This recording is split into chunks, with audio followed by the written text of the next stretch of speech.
Some of y'all have pointed out with the tool grid being in my tool cart, the only problem I was running into is if I need a socket size, and with me I don't have a lift, so I work underneath the car a lot on the ground. I do have my little tool caddy to organize things while I'm under there, but that gets pretty filled up. Filled up quickly. So I ended up going back to the Ernst trays. So I did my 1/4 inch. I just went ahead and did the full sets. Same thing with the 3/8 full set, and then the little adapters that comes with extension as well too. So that's going to stay there. That way I can just pull the whole thing with me and slide it underneath the car with it as I need them. So yeah, you know, that's the whole process of organizing, determining what works better, what doesn't.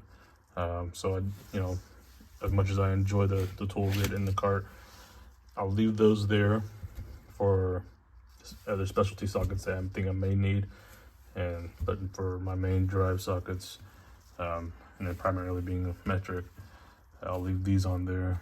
That way, you know, if I'm working on top of the engine, I can just slide this on top, just leave it on my mat or whatever. So,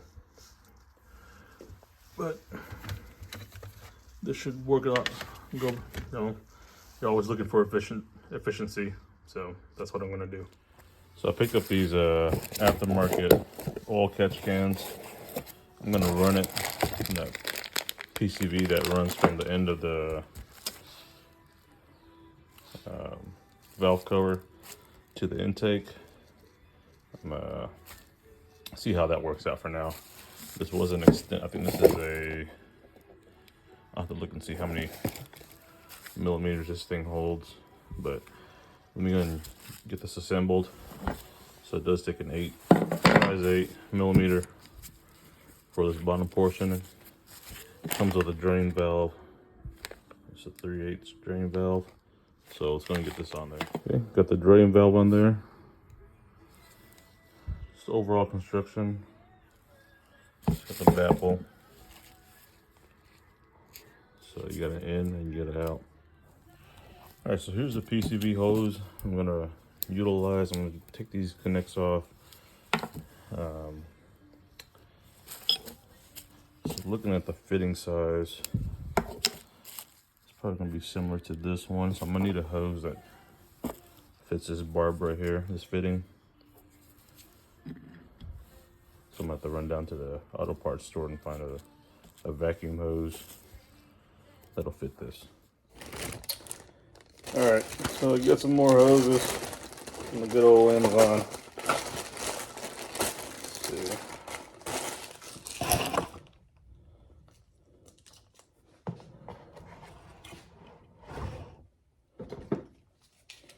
So it comes with 10 feet. I think it was $16 for this one.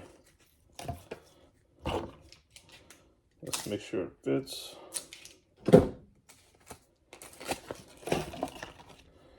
Now I would have went to O'Reilly's like I had talked about, but shit, I think it was $3 a foot, so that would have been about $30 worth.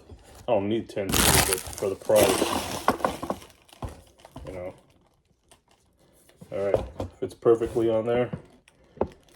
So what I'm gonna do is I'm gonna get that PCV valve hose from the intake to the valve cover, make sure that fits, and then we'll get those transferred over, build a bracket for this thing, and get it on. Well, one thing I didn't check for was if I had enough hose clamps.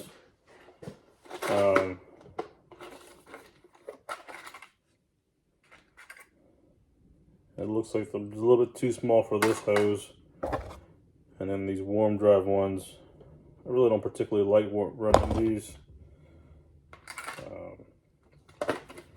So let me see if I can get some online real quick. All right, just used my M12 rotary tool.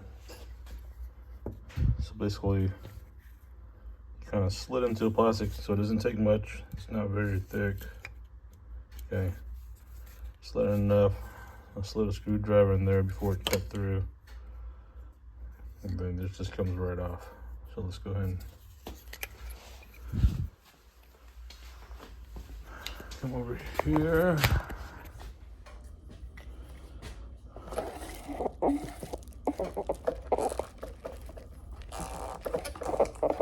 There you go.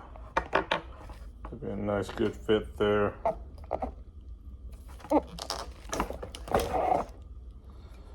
So let's go see how this looks on the where we want to set this thing at. So it hasn't made it into the intake tube yet, but it's definitely going into there. So we'll get those cleaned out and hopefully this will help. Let's get this cleaned out.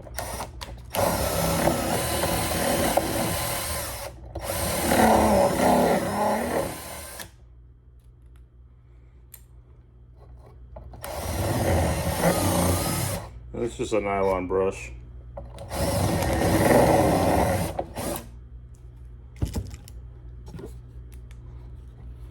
So one thing I love about these Mac lights, you just pull like this and it's like a little flashlight.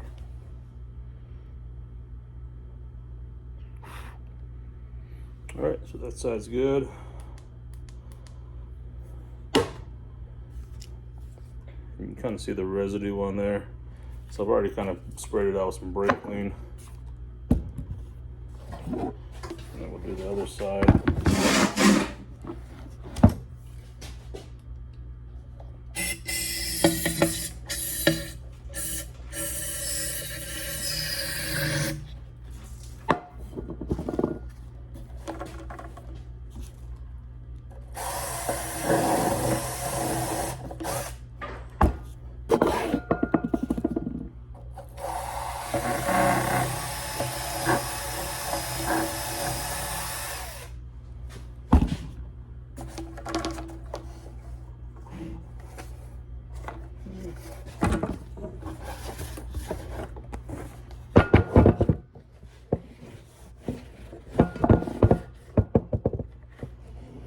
All right, so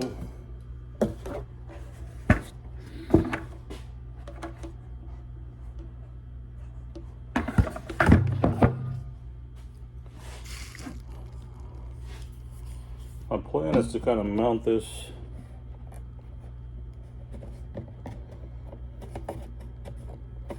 on each corner.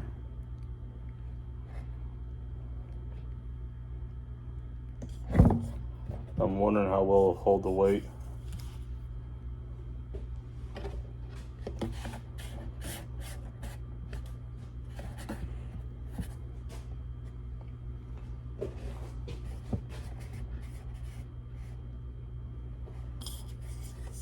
Let's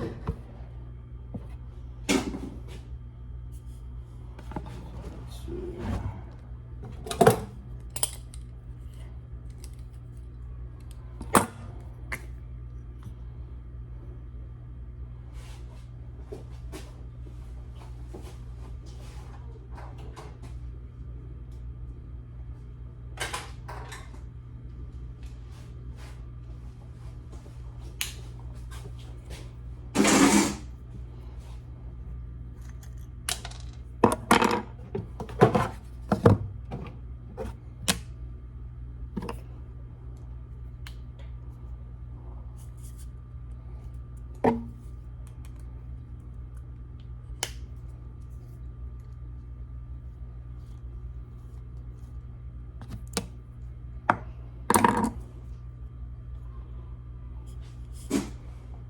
So the ring does come off, and you can kind of manipulate it however you want.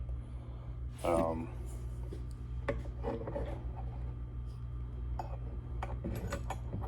you can adjust it where it sits. So let's say you have it here, you can spin it whatever way around. There's little set screws, and as long as you're in that guide, you can just move it around. So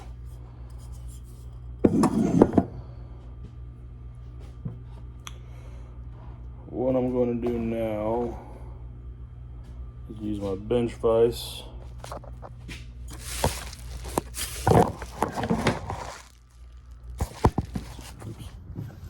plenty of clearance to drain out. Put a cup under there, drain the fluid out, and do that for both sides. Alright, so I got the intake put back in, drove it around today. It is good to go. Actually, you can tell it's driving a little bit better, obviously, because it's breathing better, not bogged down with all that extra fuel flowing into there. I did go down to Harbor Freight, use my 25% off coupon. Ended up getting this little set right here. It's a 1/4 inch 6-piece torque set. It is non-tamper proof. Comes with T20, T25, 27, 30, 40, and 45. So it's not a little bad set. Normally runs what, 14 bucks. Got it for 11. So didn't see anything else that kind of sparked my interest. So that's about it. Just getting things kind of cleaned up and wrapped up for the weekend. Back to normal work tomorrow. So hopefully I get time this week. I'll do my in-depth tour, get everything, you know, just going. So, all right, guys. All right, let's see if this thing caught anything.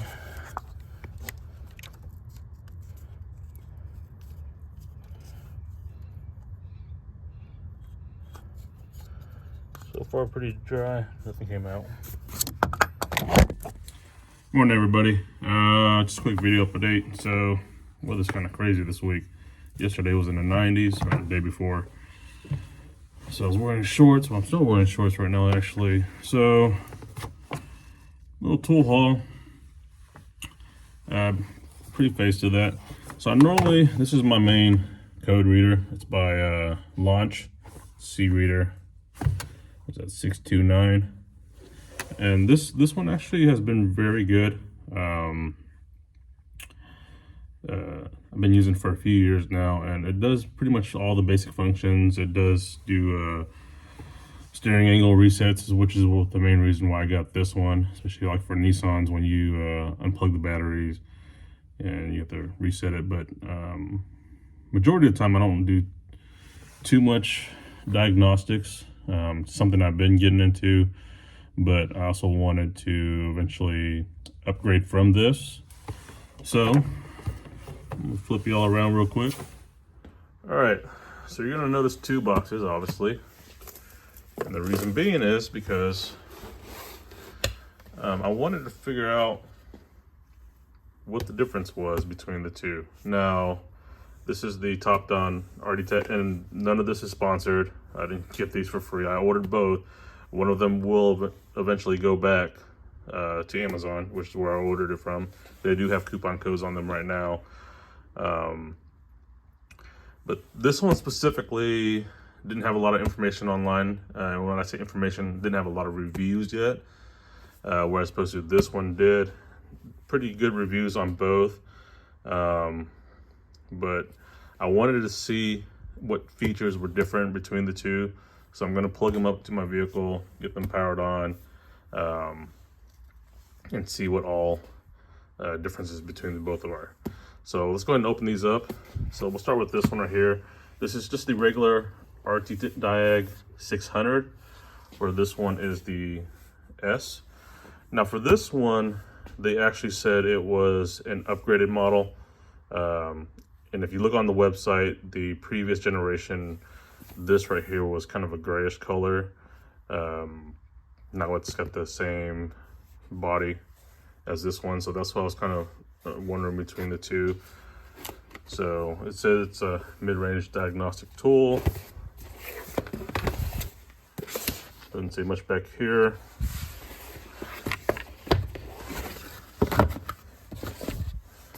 So it does come in the carrying case. Once you open the box, it's got just a quick user guide and then a FAQ sheet. So put the box over here.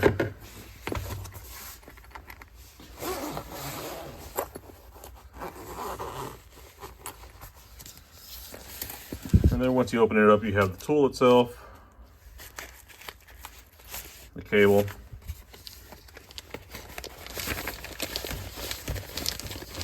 so it is nice. Got a little carrying case on there that comes with it. I'm sorry. So overall aspects of it, pretty decent quality. Let's go ahead and get this opened up. All right. So just from first looking at it, this one's definitely going back. It's got some scratch across the screen, you know, multiple places. There. Anyways, so we'll go ahead and still test it out, plug it up, look at the features, but this one will definitely be going back. So it is made in China. And there's their information there. Let's go ahead and get the other one opened up. All right, so here's this one. Once you open up the box, FAQ sheet, has an actual owner's manual, quick start guide. So definitely no scratches on this one, some dust.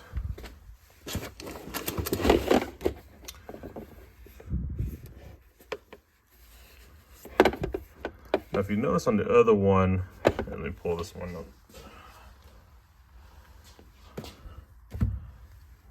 The cabling system is different. So this one is built into it. Same thing, made in China. Here's a USB cord.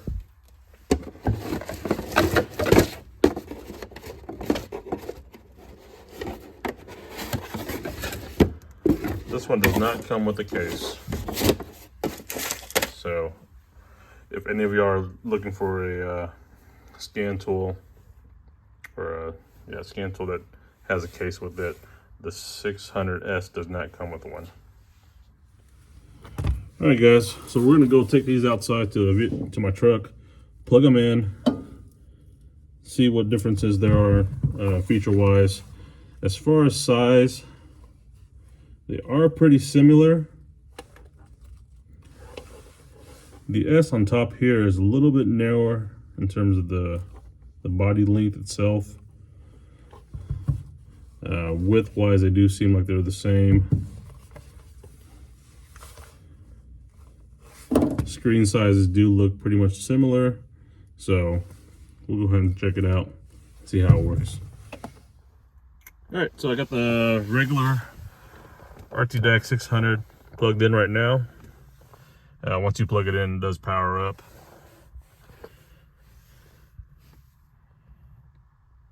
And I do have a check engine light, so that'll be good. We'll go and test this out. And yes, I do have my shorts on. Currently 41 degrees. So English, yes. And it is touchscreen. Chicago. I wonder if I can do this without connecting to Wi-Fi. Well, that's interesting. 1 second. All right, guys. So it does look like once you kind of go through the settings, you choose your time zone, your Wi-Fi, and all that stuff. You do have to create an account. So since I'm not keeping this one. Let me go ahead and unplug this one, plug the other one up, and then which doesn't really help me. So let me register to the other one, since I'm going to keep that one, and then figure out if I can still access this one once I have my login information. All right, got this one plugged in. Let's go ahead and cycle through it.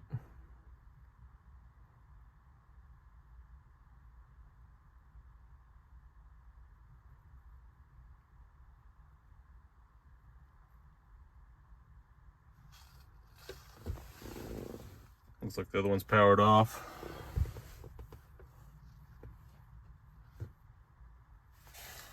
we want English next. So the settings do look kind of different.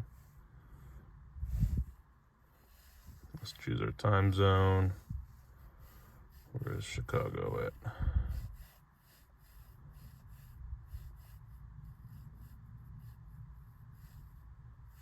There we go. Let me go ahead and choose a Wi-Fi real quick. All right, after the Wi-Fi, so you see, you have the time on there, current battery voltage. So, all right, so screen is definitely different. Let's go ahead and see if it asks me to register anything. So this one doesn't. Chevrolet.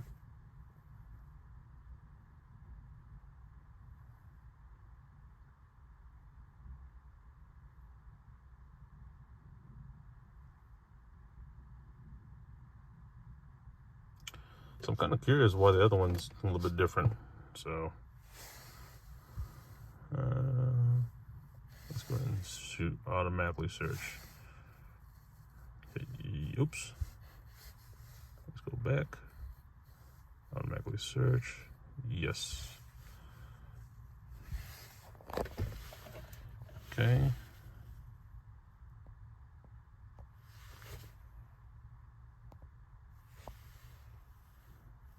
Yes. Let's go and do a health report and see what that says.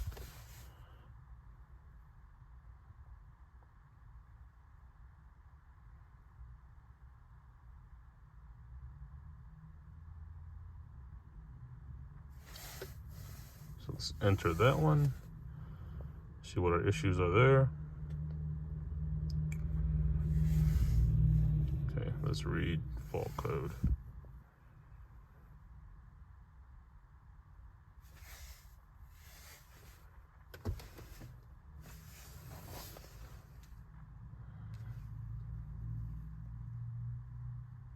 So I got a code P0420. Okay.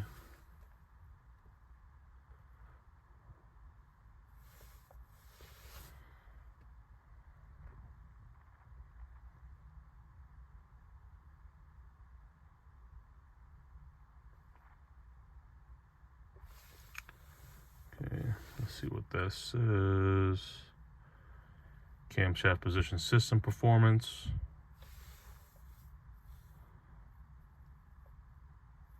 So that passed. So that's pretty cool. So it tells you what the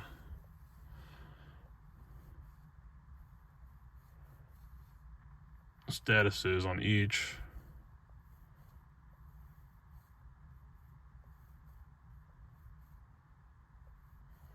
And we'll kind of scroll down and see if there's anything that didn't pass.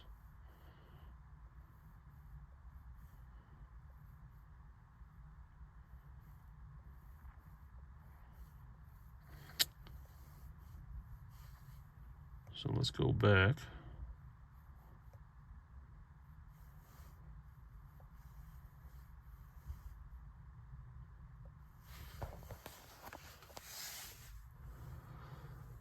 And see what the diagnosis. I mean, this is totally new for me. Something that I've not, I'm not used to because of my other tool. And so let's go back here.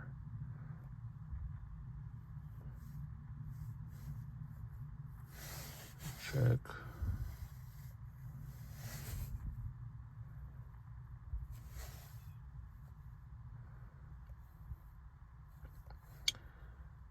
Okay.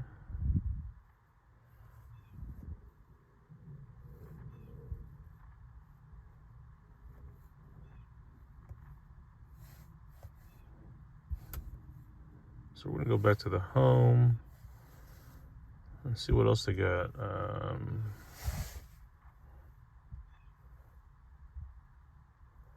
And obviously, I'm not an expert at this thing, so I mean, if you're following along, I mean, please bear with me. But other than that, I'm not going to be able to give you much more info on this. So I'm just gonna mess with this and then see what I can dig on there. I'm not gonna make you sit and wait. All right, so since I got a P0420, I went through the EOBD, OBD2. So I'm gonna see if I can look at the live data. Just gonna select those. I'm just making my selections. I got the catalyst, fuel rail. Since it's fuel related, let's go and do that one.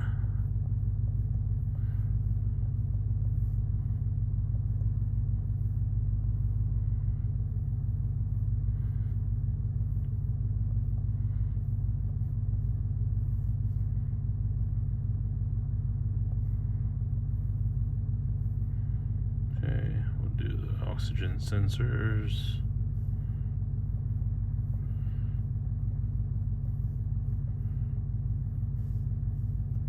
Hit OK.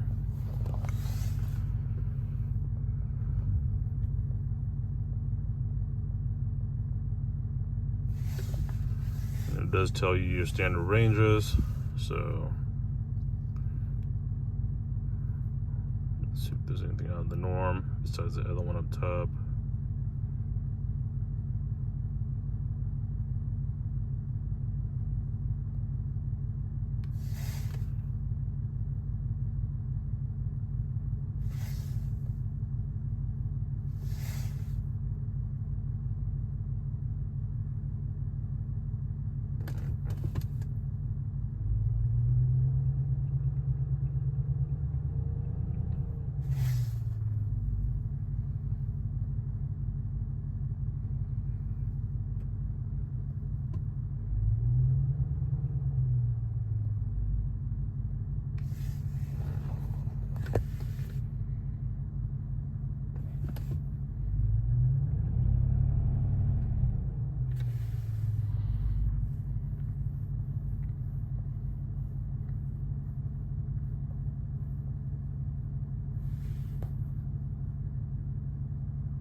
So let me look at this one.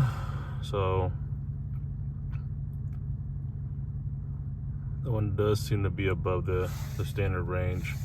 And let me take a look at that and see if that's anything effective, and see if I can get it cleaned out, if it works, anything, if it does any better. All right, so for the test results, onboard monitoring, this is the one where I had failed. Bank 1, number 21, evap okay, evap,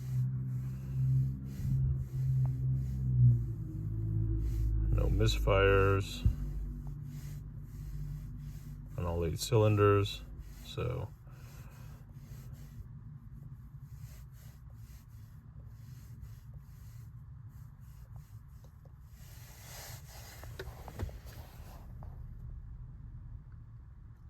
that's where it failed. It was at a 0.36 as opposed to, so all those are in range. Oops. Okay, so that seems to be the only thing. So I don't know. I still got a lot to learn about this one as far as the tool itself, and I know I'm not giving a good review on this, and it's not my intention either. I just wanted to share my initial usage of it. But so far, I mean, I think so with the coupon, this is running about $179 plus tax.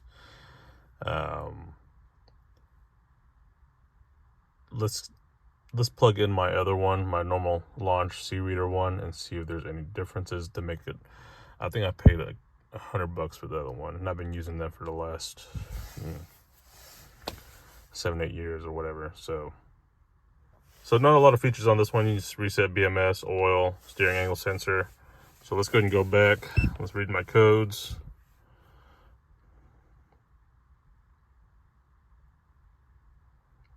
Now, one thing with this one is pretty, it's all right as far as the speed wise. I would say probably about the same as the other one. I do like so let's go ahead and hit Okay, read codes. So let's read the first one. And this one should be the generic one. So same thing there. So possible small leak. So 2 different codes. Okay. So let's see if there's anything on this one. So that sometimes this one, the second one, will populate up if it has more specific things on it. But so obviously the first one you can only get generic ones. So all right. So that's a little overview of this tool, this one itself, this code reader itself. Like I said, this one's really easy to use. It's got your standard stuff on there. So, all right, guys. So I guess this one, while you plug it in, it still stays charged. So I mean, I don't have it plugged into the car, obviously. Where I suppose this one is already turned off. Again, I'm not really. Now this isn't, you know, a top dollar scan tool like I can run real diagnostics, but I wanted something with a little bit more features to it. So still on the fence about that one. Definitely to returning this one just for the fact that it has the scratches on the screen. So I mean, it's obviously been used. I mean, these are supposed to be new. And when the way they were packaged, they looked like they were new, but obviously it wasn't. So we'll get this one boxed back up and returned. Other than that, I'll probably use this other one for a few more days, weeks, whatever as time goes by. If within the return period I feel like it doesn't seem more useful than my C-reader one, then I'll probably end up returning that one. I do like the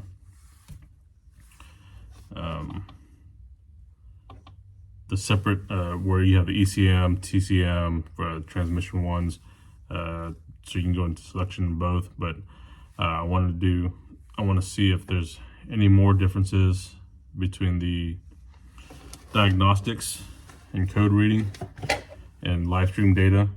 If there is more features, then I'll keep it for the investment. But if not, I'd rather just take that money and apply it to something that has a little bit more features, maybe something that's bi-directional as well too.